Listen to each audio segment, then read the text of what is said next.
നമ്മൾ എങ്ങനെ ഹാപ്പി ആയിട്ടിരിക്കുക എന്നുള്ളതിനെ പറ്റിയുള്ള ഒരു ടോപ്പ് 5 പോയിന്റ്സ് നിങ്ങളുടെ അടുത്ത് ഷെയർ ചെയ്യാൻ വേണ്ടിയിട്ടാണ് ഞാൻ വന്നിട്ടുള്ളത്.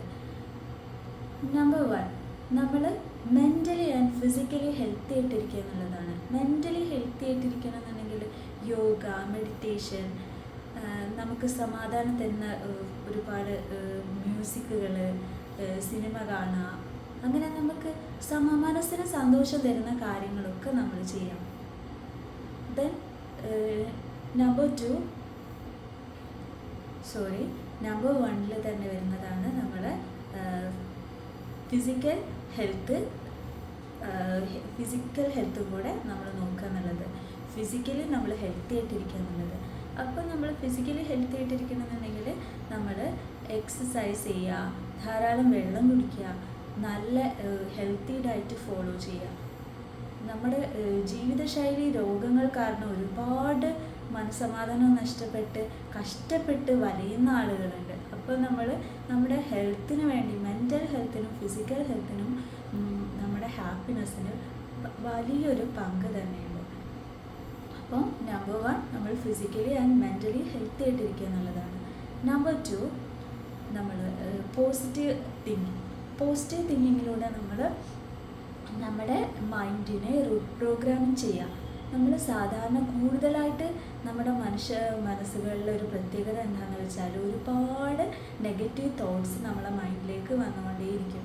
അപ്പോൾ നമ്മൾ നമ്മുടെ നെഗറ്റീവ് ചിന്തകളെ റീപ്ലേസ് ചെയ്തിട്ട് നമ്മൾ പോസിറ്റീവ് ചിന്തകളെ കൊണ്ട് നിറച്ചിട്ട് നമ്മുടെ മൈൻഡിനെ റീപ്രോഗ്രാമിങ് ചെയ്യുന്നതിലൂടെ നമ്മൾ വളരെ നല്ലൊരു ഹാപ്പി ലൈഫ് നമുക്ക് കിട്ടും. നമ്മൾ പോസിറ്റീവായിട്ട് തിങ്ക് ചെയ്യുന്നതിലൂടെ നമുക്കൊരു പോസിറ്റീവ് ലൈഫ് തന്നെ നമുക്ക് ലഭിച്ചുകൊണ്ടേയിരിക്കും. Then gratitude. Number 3, gratitude. നമ്മൾ ഗ്രാറ്റിറ്റ്യൂഡ് പ്രാക്ടീസ് ചെയ്യാന്നുണ്ടെങ്കിൽ നമുക്ക് ഒരുപാട് സന്തോഷം നമ്മുടെ ലൈഫിൽ ലഭിക്കും. നമുക്ക് കിട്ടിയിട്ടുള്ള എല്ലാ അനുഗ്രഹത്തിനും നമ്മൾ നന്ദിയുള്ളവരായിരിക്കും.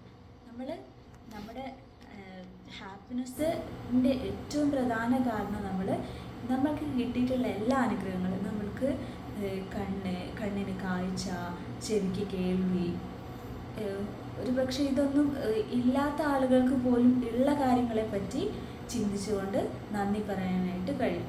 അപ്പോൾ നമുക്ക് ഉള്ളത്, നമ്മൾ ഇല്ലാത്തതിലേക്ക് നോക്കാതെ നമ്മൾ ഫോക്കസ് ചെയ്യേണ്ടത് നമുക്ക് കിട്ടിയിട്ടുള്ള അനുഗ്രഹത്തെ പറ്റി ചിന്തിച്ച് നമ്മൾ ഹാപ്പി ആയിട്ടിരിക്കുക. Then number 4, forgiveness. നമ്മൾ നമ്മോട് ആരെങ്കിലും ഒരാൾ എന്തെങ്കിലും ഒരു തെറ്റ് ചെയ്തിട്ടുണ്ടെങ്കിൽ നമുക്ക് പൊറുക്കാൻ പറ്റാത്ത കാര്യം എന്തെങ്കിലും വാഗൊണ്ട് പറഞ്ഞതായിരിക്കാം.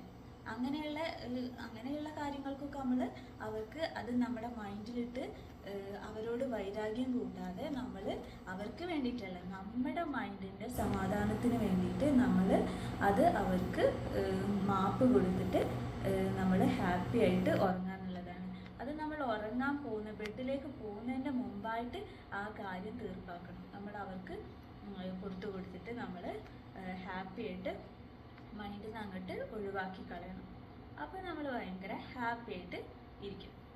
ദെൻ നമ്പർ 5, നമ്മൾ ഫൈനാൻഷ്യലി ഇൻഡിപെൻഡൻ്റ് ആയിരിക്കുക എന്നുള്ളതാണ്. നമ്മൾ ഫൈനാൻഷ്യലി ഇൻഡിപെൻഡൻ്റ് ആണെന്നുണ്ടെങ്കിൽ നമുക്ക് ഇപ്പോൾ ഭാര്യയാണെന്നുണ്ടെങ്കിൽ ഭർത്താവിനെ ആശ്രയിച്ച് എല്ലാ കാര്യത്തിനും നമ്മൾ മറ്റുള്ളവരെ ഇനി കുട്ടികളെ ഒരു 10-18 വയസ്സിന് ശേഷമുള്ള കുട്ടികളാണെന്നുണ്ടെങ്കിൽ മാതാപിതാക്കളെ ആശ്രയിച്ച് അവർ ജീവിക്കേണ്ട കാര്യമില്ല. അവർക്ക് വേണ്ടിയ പണം സമ്പാദിക്കാനായിട്ടുള്ള ഒരു പക്വത വന്നിട്ടുണ്ട്. അപ്പോൾ അവർ പഠിക്കുകയെന്നുണ്ടെങ്കിൽ അതിൻ്റെ കൂടെ തന്നെ ചെറിയ രീതിയിലുള്ള ഇൻകം ജനറേറ്റ് ചെയ്യാനുള്ള അടവുകളൊക്കെ അവർ പഠിച്ചിരിക്കണം. നേരായ രീതിയിലുള്ള സന്മാർഗത്തിലൂടെയുള്ള പണം സമ്പാദിക്കാൻ സൈഡായിട്ട് എന്തൊക്കെയോ ഐഡിയകൾ ഇന്നത്തെ ഒരു കാലഘട്ടത്തിലുണ്ട്. അപ്പോൾ സോഷ്യൽ മീഡിയയിലൂടെ പണം സമ്പാദിക്കുന്ന ഒരുപാട് പേരുണ്ട്. അതുപോലെ വീട്ടിൽ കുട്ടികളെ നോക്കിയിരിക്കേണ്ട സ്ത്രീകളാണെന്നുണ്ടെങ്കിൽ അവർക്ക് വീടും മാനേജ് ചെയ്യാം, അവർക്ക് സോഷ്യൽ മീഡിയയിലൂടെ ഈസി ആയിട്ട് പണം സമ്പാദിക്കുകയും ചെയ്യാം. അങ്ങനെ നമ്മൾ എല്ലാ രീതിയിലും നമുക്ക് പണം ഫൈനാൻഷ്യലി ഇൻഡിപെൻഡൻ്റ് ആയാൽ തന്നെ നമ്മൾ ഒരു മുക്കാൽ ഭാഗത്തോളം നമ്മൾ ഹാപ്പി ആയിട്ടിരിക്കും.